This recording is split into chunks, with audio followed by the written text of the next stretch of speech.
Welcome to God and Country Biblical Exposition, where yours truly, Pastor Brad, discusses current political, social, economic, and prophetic events in the life of Scripture. On this week's program, I'd like to discuss one of those economic events. And economic events are just as moral as social events, because how one uses money says everything about one's values and priorities. As Jesus said, where your treasure is, there will your heart be also. So particularly, the event I want to discuss is the Biden administration's infrastructure bill, which was just signed into law, and the second Build Back Better bill, which still needs to make it through the Senate. Actually, this bill is not the Biden administration's bill. It's the Democrat Party bill. The executive branch doesn't write the law. It's the duty of the legislative branch, congressmen and senators.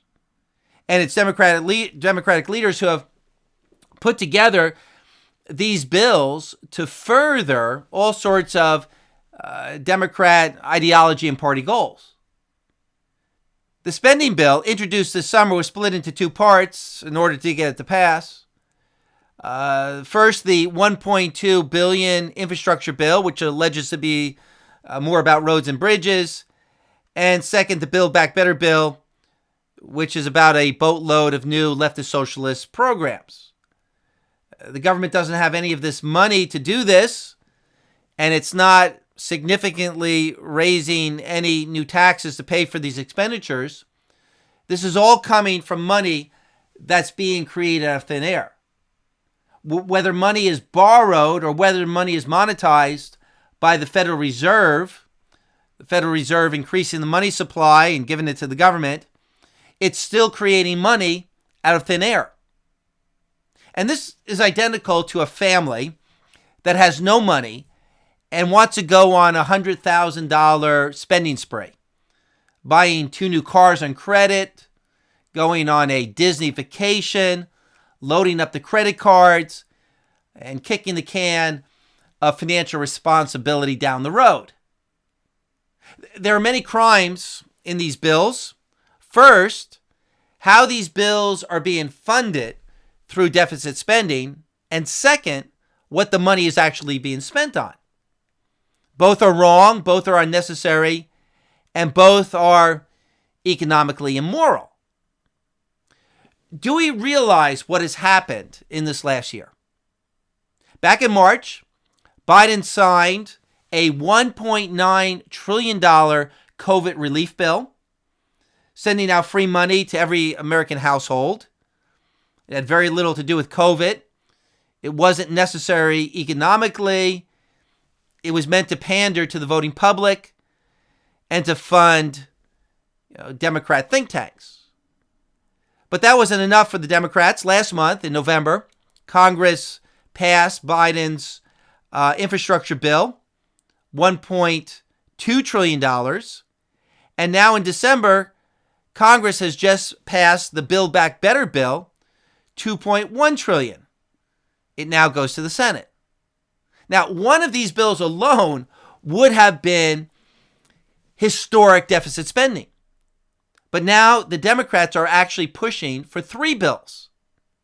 So if we add this together, $1.9 trillion plus $1.2 trillion plus $2.1 trillion, we get $5.2 trillion in additional federal spending this year.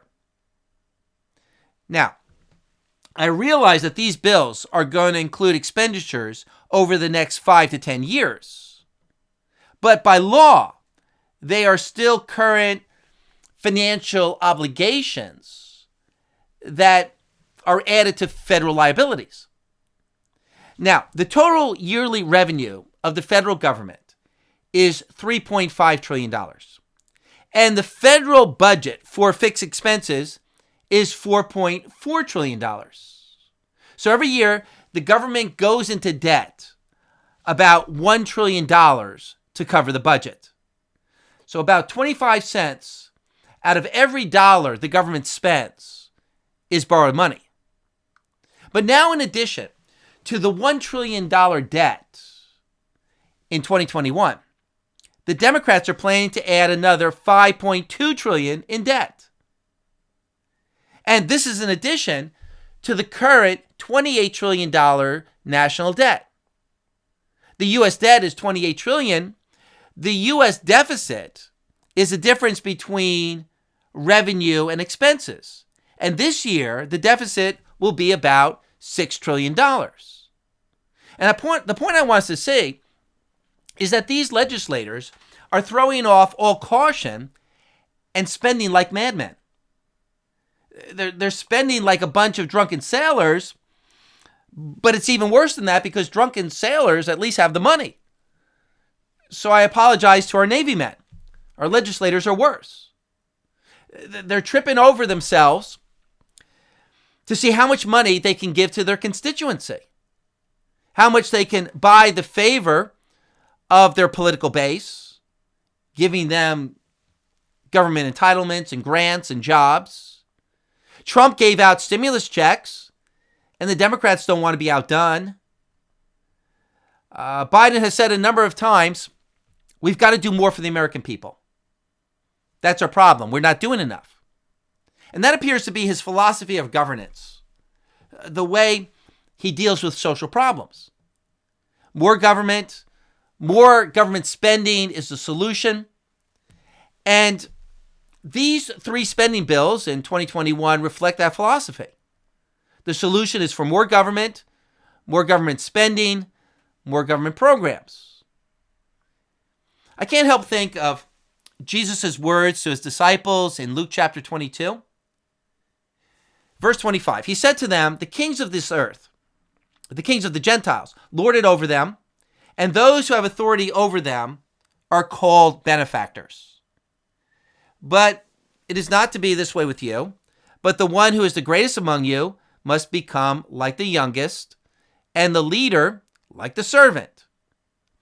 Now, that teaching from Jesus is about how Christians should not lord over people, but serve them. Not only in our churches, but that attitude should be in Christian businesses and in Christian government.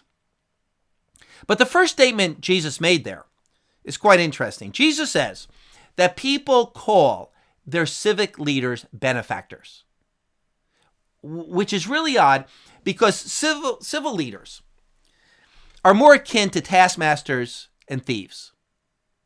Why would they call them benefactors?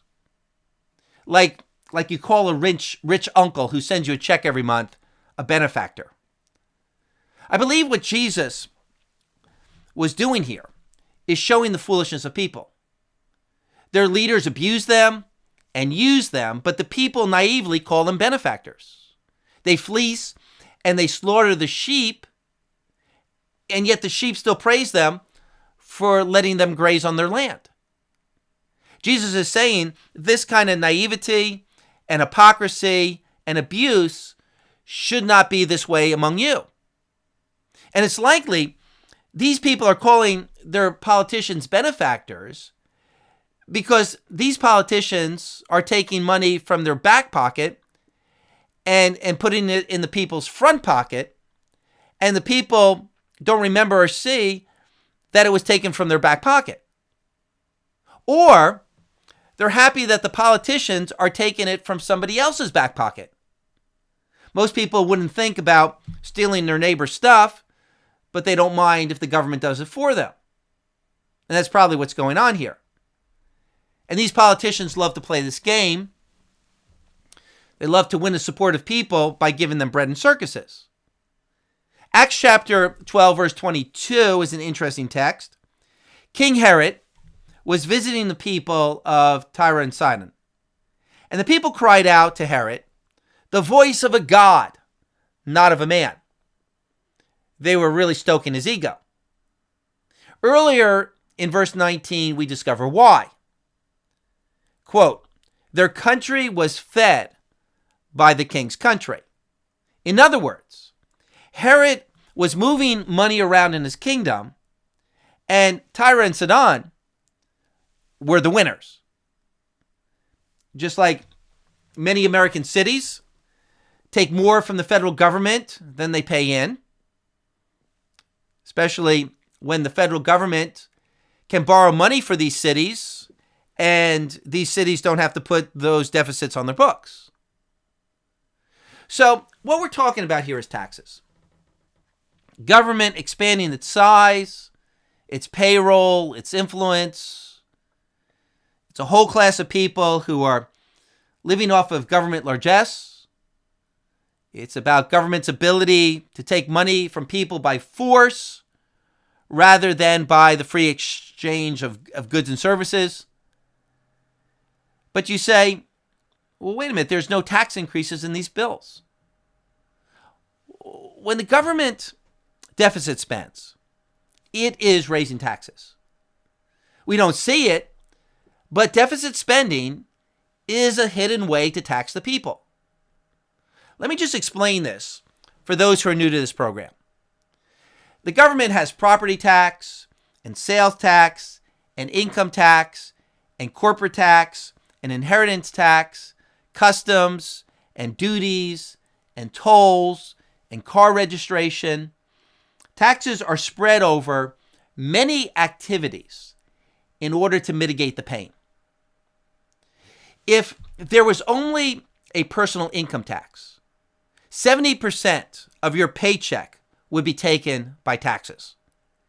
And that would look bad. The people wouldn't stand for it. And so the government spreads out taxes over many activities. Now, since raising personal income tax is unpopular, legislators have figured out another way to tax the people without affecting the marginal rate of people's personal income tax. It's called the tax of deficit spending and increasing the money supply. Increasing the money supply becomes an automatic tax on everyone's money.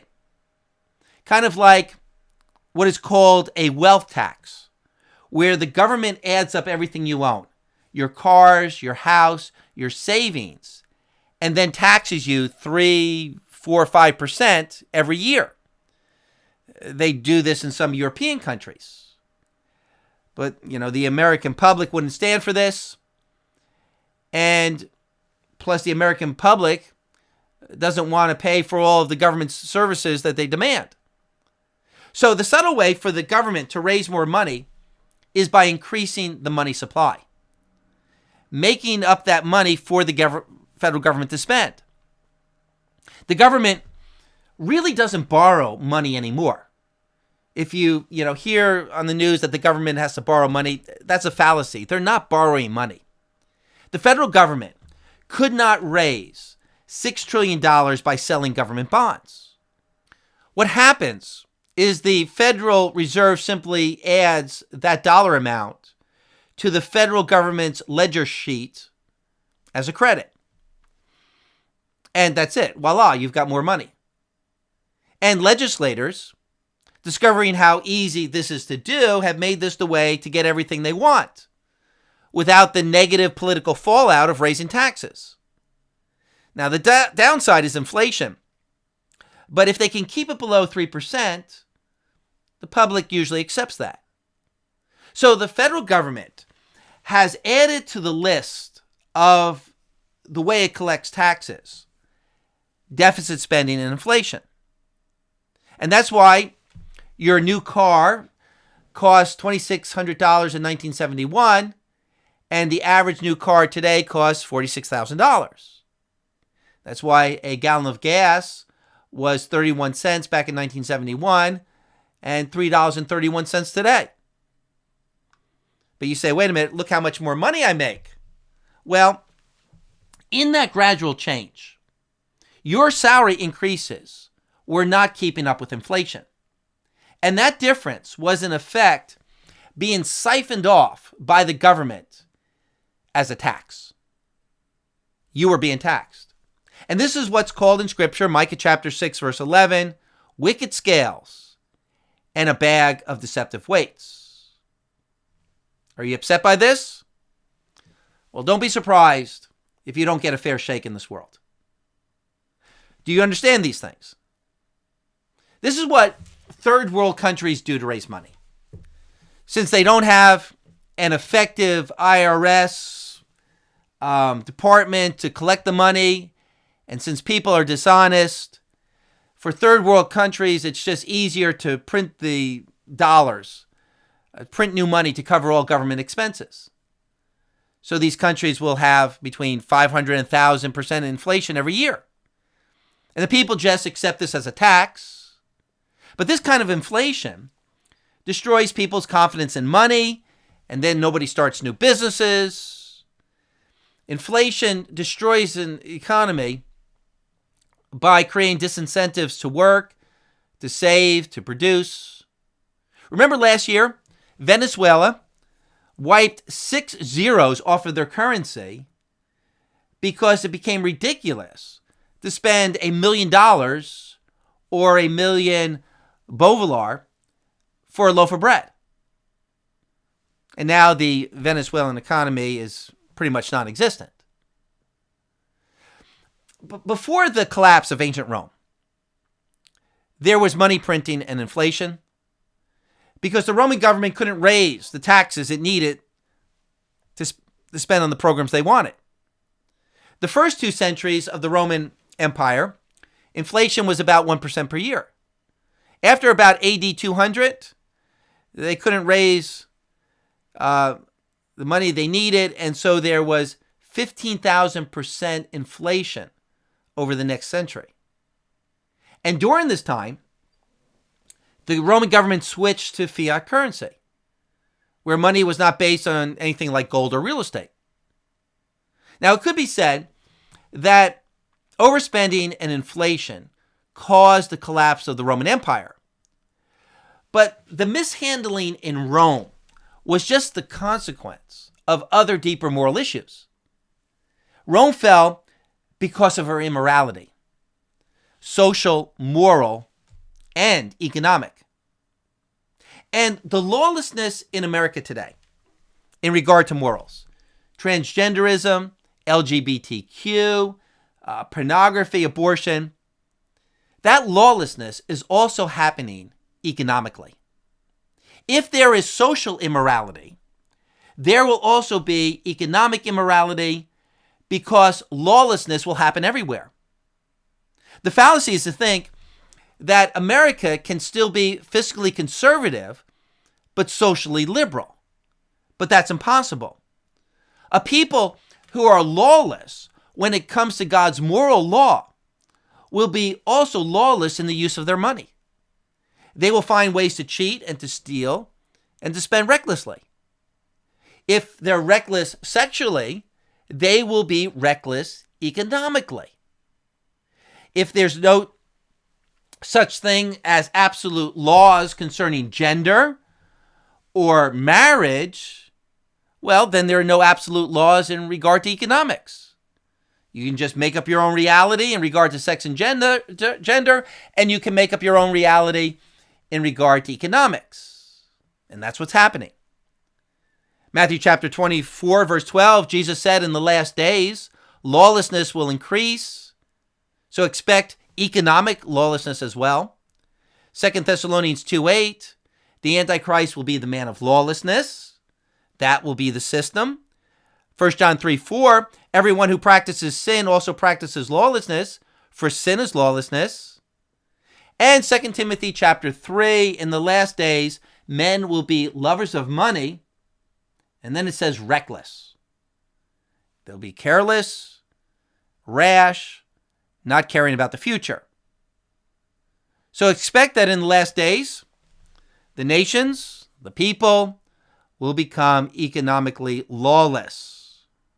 And it's really surprising that the nations generally have followed biblical rights and wrongs concerning economics, just like they used to follow Christian moral law in regard to gender and marriage. And Western Christian nations have been successful because they followed biblical economic law. But as Christianity is being abandoned, so also the rules of economics. When you think about money as legal tender. It's a matter of legal rights. You have the right to buy or sell something because the zeros and the ones in your bank's computer state that you have worked or produced a certain amount to build up a debit balance. It's all based upon trust, accountability, responsibility, and merit, but in the hands of the ungodly. That will slowly begin to erode, and you will be cheated out of your money. Proverbs chapter 5, verse 10, and strangers will be filled with your strength, and your hard-earned goods will go to the house of an alien. And the curse upon the disobedient, Deuteronomy 28, you will not prosper in your ways, but you shall only be oppressed and robbed continually with none to save you. You shall plant a vineyard, but you will not use its fruit. Verse 33, a people who you do not know shall eat up the produce of your ground in your labors, and you will never be anything but oppressed and crushed continually. There will be economic oppression when ungodliness takes over. In Haggai chapter 1 and verse 6, the curse is described as, he who earns wages to put it into a purse with holes. And this is what awaits ungodly, immoral people. In America, they believe they still can have their wealth and break the moral law of God, but it doesn't happen that way. The Build Back Better program. This bill will result in build back bankruptcy. And it's coming. You know, after the House passed the infrastructure bill, Biden stated, quote, generations from now, people will look back and know this is when America won the economic competition for the 21st century. When politicians boast in that way, you know it's coming. History will likely record the opposite. That in 2021, the $6 trillion borrowed was the beginning of the end, the proverbial straw that broke the camel's back. This is when America lost the economic competition for the 21st century through reckless, greedy spending. The truth is, it would take an act of fiscal conservatism, balancing the budget, cutting spending, that would result in history looking back and saying, this is when America won the economic competition for the 21st century. While every other nation was deficit spending, including China, America held to economic principles and a sound dollar. Now, in regard to taxes, deficit spending or otherwise, what are Christians commanded to do? Matthew 22:21, render to Caesar the things that are Caesar's. Romans chapter 13, verse 7, render to all what is due them, taxes to whom taxes is due. So we're specifically told to pay our taxes to government. But having said that, we must remember that as Christians, we have a prophetic role. We can evaluate the rightness or wrongness of a tax policy. Not only are we to judge it, we're to communicate that judgment. Now, it must be done in love. It must be done with gentleness. 2 Timothy chapter 2, we must not strive, but be gentle to all men, apt to teach. But nevertheless, we must speak up when something's wrong. Kudos is to Congressman Kevin McCarthy from California's 23rd District. He's a Christian. He attends Valley Baptist Church in Bakersfield, California, a Southern Baptist church. He stood up on the House floor, and for 8 hours, he spoke against the reckless spending in the Build Back Better bill. And he warned of the financial disaster to come. Nevertheless, the bill passed the House, and afterwards, McCarthy said, it is not as if they don't know. They have been warned and put on notice, but they don't care. That is our prophetic role as New Testament Christians. Ezekiel 33, the role of watchmen to warn the people. As an example, the prophet Samuel, who told the people the ruin that would befall the nation because the nation decided on a certain form of government, a dictatorship over the theocratic oligarchy. And the prophet Samuel said that the king would inevitably abuse the nation in taxation. 1 Samuel chapter 8, verse 11, Samuel said, "This will be the procedure of the king who will reign over you. He will take of your sons and place them for himself in his chariots, and among his horsemen they will run before his chariots. He will appoint for himself commanders of thousands and of fifties, some to do his plowing, to reap his harvest, to make his weapons of war and equipment for his chariots. He will also take of your daughters for perfumers and cooks and bakers. He will take the best of your fields and your vineyards and your olive groves and give them to his servants. He will take a tenth of your seed and of your vineyards and give them to his officers and to your servants. He will also take of your male servants and your female servants and the best of your young men and your donkeys and use them for his work. He will take a tenth of your flocks, and you yourselves will become his servants. Then you will cry out in that day because of the king, whom you have chosen for yourselves. But the Lord will not answer you in that day." And the big lesson here is that not all governmental systems are moral. Some will inevitably lead to government overreach and greed, and the prophet pointed that out. And all of the ancient prophets of Israel, from Samuel on, would point out economic immorality. Jeremiah chapter 5, verse 26, "For wicked men are found among my people. Their houses are full of deceit. Therefore they have become great and rich. They are fat. They are sleek. They also excel in deeds of wickedness." So notice the connection between moral corruption and the inevitable economic corruption. Jeremiah chapter 6, verse 13, "From the least of them, even to the greatest of them, everyone is greedy for gain." We don't tend to think of the government, our legislators and the bureaucrats in this way, but the federal government has become greedy for gain. That's why in 2021 we have these 3 reckless spending bills. They want more money for themselves, and they want the increased power that they get from giving out money. Isaiah 56:11, "The dogs are greedy. They're not satisfied. They are shepherds who have no understanding. They have all turned to their own way, each one to his unjust gain, to the last one." The shepherds there are not speaking about the clergy, but the civic leaders. Notice also Habakkuk chapter 2, verse 5. "He enlarges his appetite like the grave, and he is like death, never satisfied. He also gathers to himself all nations and collects to himself all peoples." And that's what's happening here in America. The ungodly are never satisfied. It always has to be more and more money spent, more programs, more entitlement. Each politician is trying to outdo the other politician or the administration. The people want more and more, from free health care to free child care to free college education to subsidies for new cars, subsidies for transit. These are greedy people. And this is really what is at the heart of what's going on. And the Habakkuk text goes on to explain, chapter 2, verse 7, "Woe to him who increases what's not his. For how long? And makes himself rich with loans.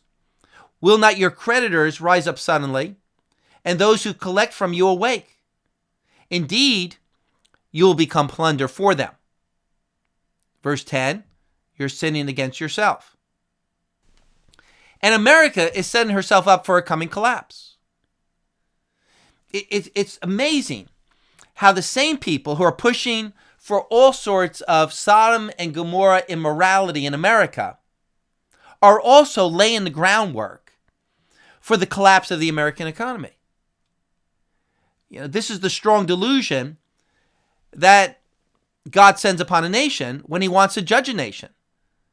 2 Thessalonians chapter 2. "For this reason, God will send upon them a deluding influence, so that they will believe what is false in order that they may be judged. Kind of like Pompeii building its immoral city right at the base of an active volcano. Or San Francisco building itself on a major geographical fault line. Habakkuk 2:13, is it not indeed from the Lord of hosts that the people toil for fire? In other words, all of their efforts are going to be burned down. But God allows them to build up so that when the fall comes, great will be the fall thereof. They'll be taken down suddenly in a day. Now, the Christian community, again, it has a prophetic role in warning the nation concerning economic crimes. Now, in this prophetic role, we have to understand the sophistication of the deception. We should understand and speak against the false philosophical justification for deficit spending. Obviously it's greed, but every sin is justified with high-sounding philosophy. Proverbs 21:22, the wise man scales the city of the mighty, and he brings down the stronghold in which they trust.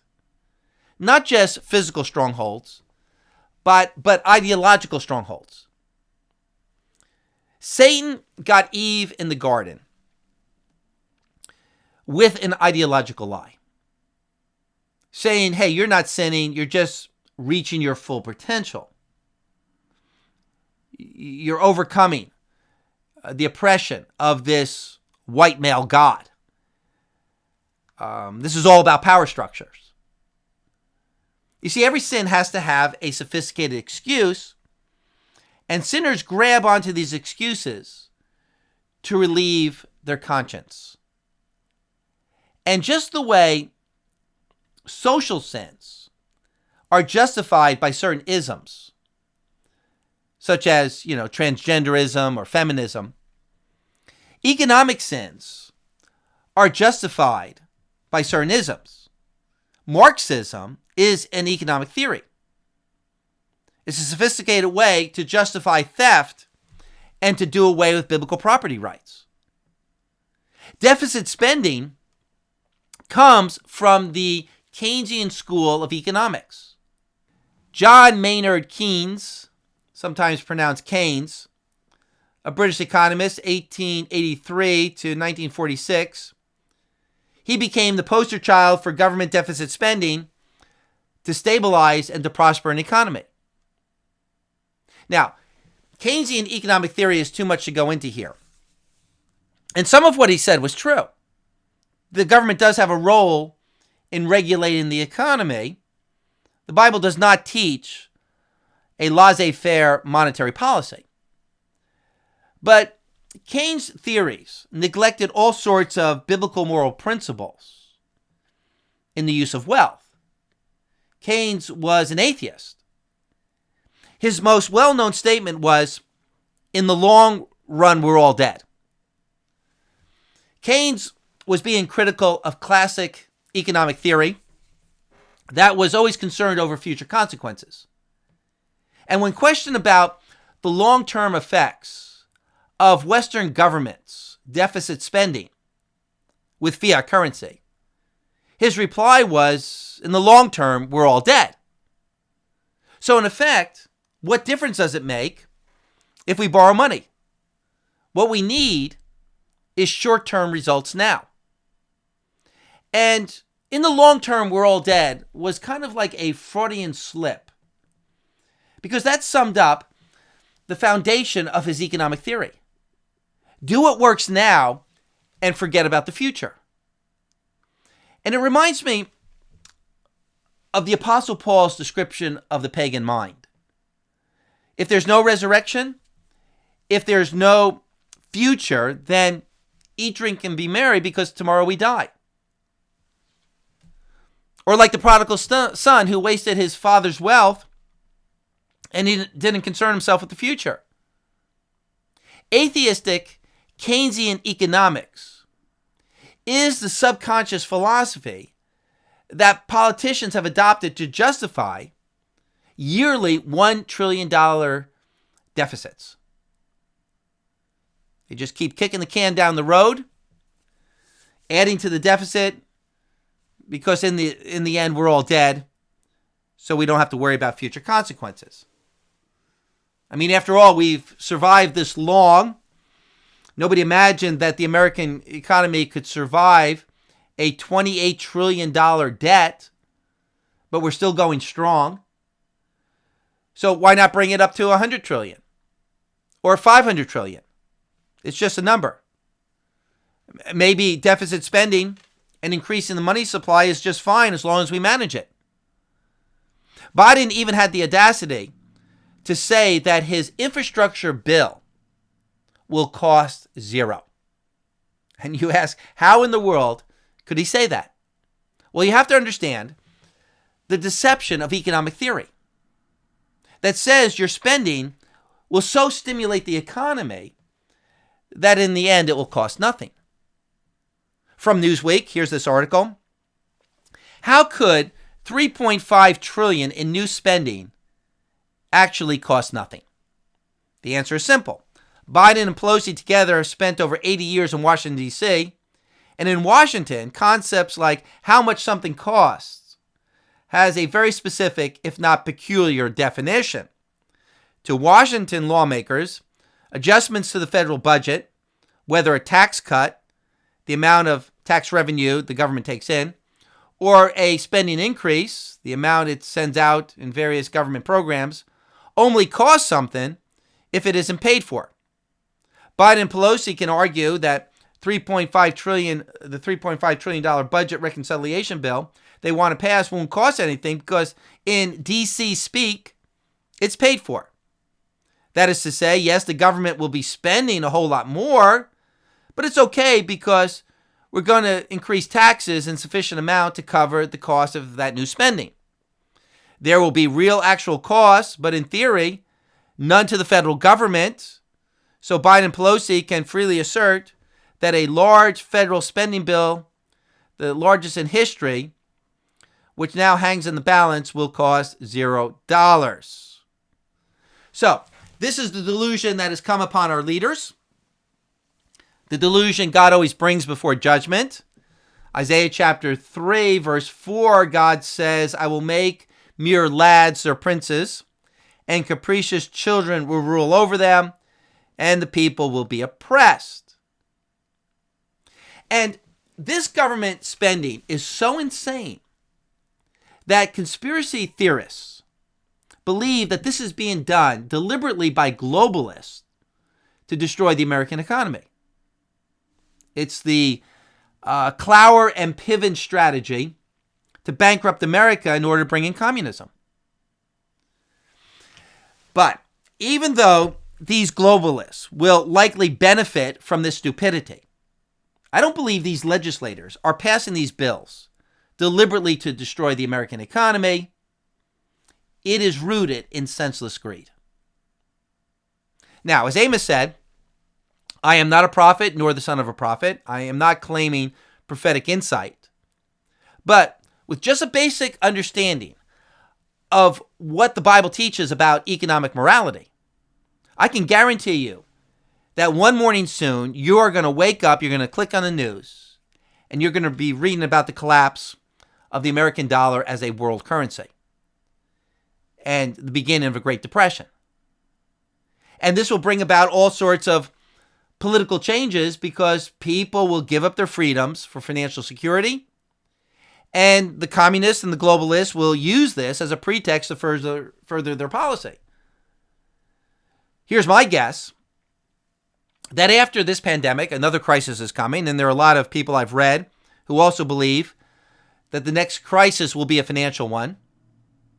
And again, for those who are conspiracy theorists, they see the global warming as a crisis and the COVID-19 as a crisis, as a tool to bring about globalist control. But these were not effective enough, and so these operators will soon orchestrate a financial meltdown. Now, I question, again, whether this is being planned, but I do know that the current monetary policy and the greed that is taking place among all Western nations will eventually bring about a collapse. Now, for Christians, this should not be a cause of panic, because we already know from 1 John chapter 2 that this world is passing away. Christians should not be laying up for themselves treasures upon earth in the first place. Matthew chapter 6, verse 19, do not store up for yourselves treasures upon earth, but store up for yourselves treasures in heaven. And 2 Peter chapter 3, verse 10, the earth and its works will be burned up. So we already know that this world, the wealth of this world, is not lasting. It's a deception. And our wealth today, it's not even gold. It's just zeros and ones in some computer somewhere. And it could be erased tomorrow. And there goes your Fidelity account, or your Vanguard account, or your IRA, or your Social Security. You're a fool if you think that the wealth of this world is worth spending your life earning. And maybe that's the message we should be communicating to our unsaved friends and loved ones in the light of all of this news concerning government spending. These 3 spending bills are a teachable moment. Look at what our federal government is doing. This is just a reminder that you better not invest in this world, but in the coming kingdom of Christ. And with that, I'm going to end. I have just discussed the crime in the way these bills are being funded. We haven't even gotten to the crime in the way the money is being spent, or rather squandered on useless government social programs. Well, I'll talk about that in some future YouTube, probably after Christmas and after my New Year's program. The website for this program is godandcountryradio.org, and from there you can email me with questions, comments, insights. And here at YouTube or Rumble, don't forget to subscribe, share, or leave a comment below.